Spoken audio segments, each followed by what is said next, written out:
In this video, I just want to go through all the detail and the settings that you have available when setting up a field in a data object, because there's actually a lot of control involved that may not be obvious at the start. So to do this, we go back to admin, we go to our connector, and then we just select the data object type that we want to look at. So I'll just take this first field here, or actually I'll create a new field so I don't mess anything up. So we've got the option to provide the field label, which is just what's seen on the interface. So let's say field label goes there. Then we've got the placeholder text, which is when there's no value, what do you want to display in the field? A lot of time that'll be nothing, but at times you might want something in there. Oh, sorry. Then you've got your helper text, which is just a small font description that can give an instruction on what that field does or what to consider to your team when using the system. So you can do that there. So let's go and add here.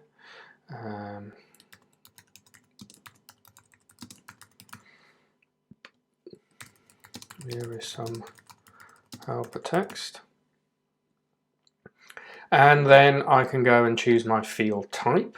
Now these are fairly standard: text, text area, so short text, long text really, whole number or decimal, email or password, whether it's a select box, which is a drop down, checkbox where I can have multiple options but I can choose more than one of those options, and a radio button where I've got multiple options but I can only choose one at a time.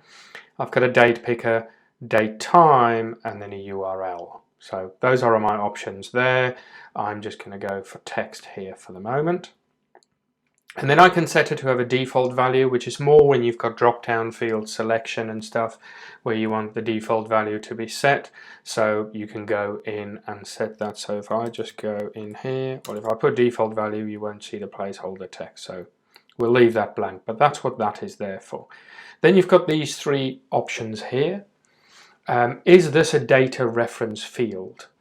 So what data reference does for you in Macanta is, let's say, like we've got in this example, we've got customer journeys and we've got opportunities. I can use the data reference field to link one data object type to another data object type. So let's say, for instance, we have our customer journey and our opportunities. I can then say, well, actually, the opportunity title of my opportunity is a data reference field, which means I will then build up a list of all my opportunity titles, which I can use as a field in my customer journey so that I can link them together. So an example as well that we've done in the past for an accounting firm is you've got a data object type of company and you've got a data object type of income tax return. And then you have to say, well, okay, the tax return, which company does it belong to? And you don't want people to have to keep typing in what it is. So the data reference allows that if there is a entity for companies, a data object for companies, every time I create a new data object for a different contact, the list of available related companies will grow in my income tax return. So that's what the data reference is for. Is the field required or not? That's fairly self-explanatory.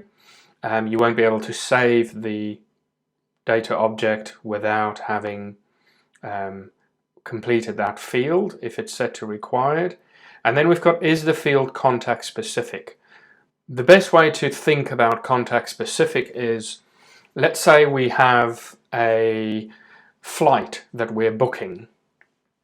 Now the flight leaves at the same time. If our connected data, if our data object is a flight, then the flight leaves at the same time and arrives at the same time for everybody. The flight number is the same for everybody. The airport would be the same for everybody on the flight. But the seat numbers would be different for everyone on the flight. So the seat number would be contact specific. And what that allows you to do is when you structure your data objects is you can then say, well, let's use that example. If I look at any of the 10 people who are booked onto this flight, the flight name, the flight number, departure time, all of that will be exactly the same for everyone. But the seat number will change depending on which contact record I'm looking at the data object through. So the contact becomes a bit of a lens that you look through, and therefore the seat number will change. So that's what that allows you to do, that you can have a different value in a field depending on which contact record you are looking at that particular data object for. Then we've got use list header, where I just say, yep, I want this to be a list header, and that will place it in the top of our data object columns. So I'm going to go here and I'm going to say it's number 4 in the list, and then you'll see once we refresh, you'll see what that then does. And subsection here, I'm going to say here is a subsection. You'll see that the interface is split into sections, and then within each section you can have subsections to tie information together. Add a divider after this field, so I can have a faint line across the interface just as a split there. So we're going to say, yep, we want a divider after the field. And add heading text. So here is heading text, and then you have the option to say what section this is in, and we're just going to say this is in the section called section name. Okay, so I'm going to add one more field quickly just so that we can see these together, and I'm going to say this here is going to be field 2. It's going to be a date picker.